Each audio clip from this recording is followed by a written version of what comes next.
नमस्कार साथियों, आप सभी का ज्योतिष के इस नए एपिसोड में स्वागत करता हूं। तो साथियों, आज हम थर्ड हाउस के बारे में जानकारी लेंगे। तृतीय भाव, जन्म कुंडली का तृतीय भाव, जिसको हम पराक्रम भाव के नाम से भी जानते हैं या सहज भाव। सहज मीन्स ब्रदर्स एंड सिस्टर्स, भाई बहन के नाम से भी जानते हैं। तो इस भाव से हम क्या क्या देख सकते हैं, ये हम देखेंगे। इस भाव को हाउस ऑफ एफर्ट भी कहा जाता है और ये भाव शो करता है कि हम किसी भी कार्य के लिए, हम अपनी नौकरी है, हमारा बिजनेस है, या कोई भी हमारा टारगेट है, कोई भी हमने कुछ कार्य करने का सोचा है, कोई टास्क है, हमको किसी ने कोई टास्क दिया है कि आपको ये पूरा करना है या ये टारगेट पूरा करना है। इस प्रकार कोई भी टारगेट हो, क्राइटेरिया हो, तो वो हम कितना कर पाएंगे, ये थर्ड हाउस से देखा जाता है। और इस हाउस के स्थिर कारक मंगल हैं। तो कहने का मतलब है कि आपकी जन्म कुंडली में थर्ड हाउस लॉर्ड, तीसरे भाव के स्वामी कोई भी हो, कहीं भी हो, लेकिन आपको स्थिर कारक मंगल की पोजीशन ज़रूर देखनी है। मंगल अच्छे हैं या बुरे हैं, जो भी है, तो तीसरे भाव के स्वामी को, जो आपकी जन्म कुंडली में है, प्लस मंगल को, इन दोनों की पोजीशन, इनकी शुभता अशुभता को देखकर फिर हम थर्ड हाउस के फलों को कहेंगे। तो चलिए आगे देखते हैं क्या है कि इसमें थर्ड हाउस से हम अपने भाई बहनों को देखते हैं, और एज वेल एज लिखा है मैंने स्टेप ब्रदर्स, अपने सौतेले भाई बहन अगर किसी के हैं या कजिन्स हैं, उनको भी थर्ड हाउस से देखा जाएगा। और दाहिना कंधा, दाहिना बगल, दाहिनी भुजा और हमारे जो राइट पोर्शन है उसके बैक का अपर साइड, कहने का मतलब है कि कंधे के पीछे वाला हिस्सा, ठीक है। और इन भावों में इन हमारे पार्ट्स में, इन बॉडी पार्ट्स में कितनी मजबूती है, हम कितना काम कर सकते हैं फिज़िकली, है ना। हमारी बाँह कितनी मजबूत है, हमारा कंधा, हम कितना भार उठा सकते हैं, तो वो कैपेसिटी और एबिलिटी भी जो है इसी थर्ड हाउस से देखी जाती है। और बोल्डनेस,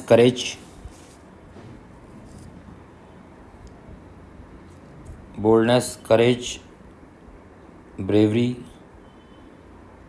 डेयरिंग नेचर और लैक ऑफ दीज क्वालिटी। तो हम कितने बोल्ड हैं, कितने करेजियस हैं किसी काम को करने के लिए, कितनी हमारे अंदर हिम्मत है ना, या फिर हमें कितनी कमज़ोरी है। भाई अगर हिम्मत होगी तो ठीक है, हिम्मत नहीं होगी तो हम कमज़ोर होंगे ना। तो लैक ऑफ दीज क्वालिटी,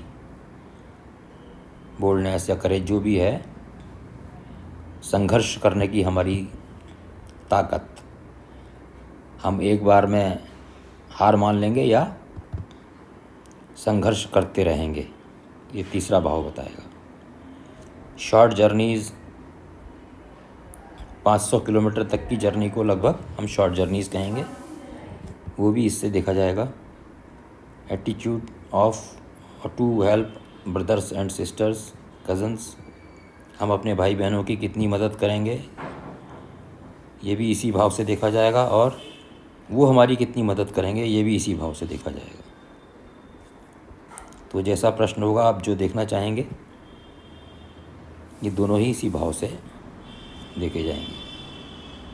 और trembling, firmness of the hand, illness of mother, हमारा हाथ कितना मजबूत है, हमारा हाथ कांपता तो नहीं है, ये भी इससे देखा जाएगा। आपने देखा होगा कि बहुत लोगों के हाथ, वो लिखते भी हैं तो उनका हाथ कांपता रहता है, वो ठीक से लिख नहीं पाते हैं, राइटिंग हिलती रहती है।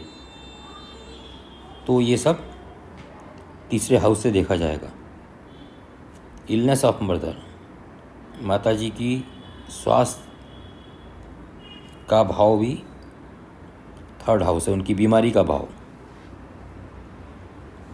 क्योंकि चौथे से 12वां है, चौथा भाव माता जी का है, मदर का है। तो चौथे से जो 12वां भाव तीसरा हुआ, तो उससे हम मदर की बीमारी के वगैरह में देखेंगे। गिफ्ट्स गिवन और रिसीव्ड फ्रॉम मदर्स, माता जी के द्वारा कोई गिफ्ट वगैरह कोई कुछ दिया जाता है तो कुछ मिलेगा कि नहीं मिलेगा, गिफ्ट है, प्रॉपर्टी है, तो वो इसी भाव से देखी जाएगी। Source of mother's income, mother की कोई अगर इनकम है तो उसका सोर्स क्या होगा, ये इसी भाव से देखेंगे।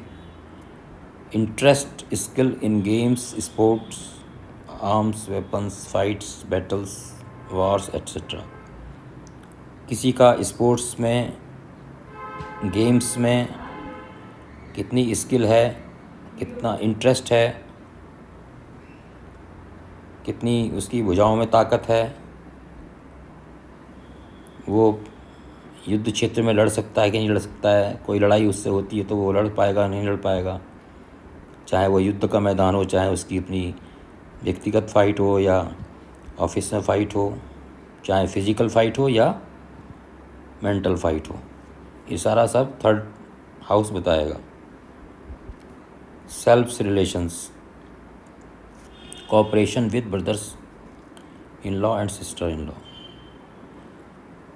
तो हमारे रिलेशन कैसे रहेंगे, कोऑपरेशन कैसे रहेगा हमारे ब्रदर इन लॉ और सिस्टर इन लॉ के साथ, मतलब वो हम कितना उनको कोऑपरेट कर पाएंगे और वो हमको कितना कोऑपरेट कर पाएंगे, दोनों को इसी भाव से देखेंगे। डोमेस्टिक हेल्प, लेबर, जो हमारे घर में डोमेस्टिक हेल्प होते हैं या एग्रीकल्चर लेबर है या नॉर्मल लेबर है, अगर हमारे अंडर में काम करती है तो उसके साथ हमारे क्या रिलेशन रहेंगे, वो हमको हमारा कंट्रोल रहेगा कि नहीं रहेगा, हम काम करवा पाएंगे उनसे कि नहीं करवा पाएंगे, ये सब इसी से भाव से देखेंगे। Lower parts of the speech machinery of body and upper portion of the respiratory system, तो जो हम ये बोल रहे हैं, एक दूसरे से बातचीत करते हैं, तो जो इसकी मशीनरी है, ट्रैकिया है जो गले के नीचे, जो भी बॉडी पार्ट है उसको देखेंगे, और जो हमारा रेस्पिरेटरी सिस्टम, लंग्स का जो सिस्टम, लंग्स का अपर पार्ट, अपर पोर्शन, तो ये थर्ड हाउस से देखा जाएगा। Numbers of real and step brothers and sisters, हमारे कितने भाई बहन हो सकते हैं या स्टेप ब्रदर्स सिस्टर्स कितने हो सकते हैं, इसकी जानकारी भी हम थर्ड हाउस से लेंगे। Appointment, nomination to a post paid और ऑनरेरी अंडर द गवर्नमेंट, तो अगर कोई गवर्नमेंट से पेड का मतलब हमको कुछ उसमें पैसा मिलता है, मतलब सैलरी आदि मिलती है, या ऑनरेरी है, सैलरी वगैरह नहीं मिलती, खाली नाम की पोस्ट है। नॉमिनेशन है, जैसे गवर्नमेंट राज्यसभा की नॉमिनेशन है या इस तरह की कोई पॉलिटिकल नॉमिनेशन भी जो भी हैं वो भी इसी के अंडर में आएंगी, तो ये भी इसी भाव से देखेंगे। इसमें मैंने यहाँ लिखा है कि 9th + 10th, तो उसमें जब हम इन बातों का विचार करेंगे तो 9वां भाव और 10वां भाव को भी कंसीडर करेंगे साथ में। पॉलिटिकल अपॉइंटमेंट मैंने बता ही दिया ऊपर। तो जैसे मैंने यहाँ पर 9वां और 10वां भाव लिखा है, उसी तरीके से बाकी जो मैंने इसमें आपको पॉइंट्स बताए हैं, इसमें भी कोई ना कोई भाव और अवश्य ही देखा जाता है, लगभग देखा जाता है ना। तो अकेला मैंने पहले भी बताया था कि अकेले किसी भाव को देखकर हम कोई भी फल प्रिडिक्शन नहीं कर सकते हैं, करेंगे तो वो सही नहीं होगा, करेक्ट नहीं होगा, उसके साथ कोई ना कोई और भाव के भी मिला के उसका फल देखना पड़ेगा। तो ये थर्ड हाउस का कारक मैंने बताए। अगले अंक में मैं चतुर्थ भाव का लेकर आऊँगा।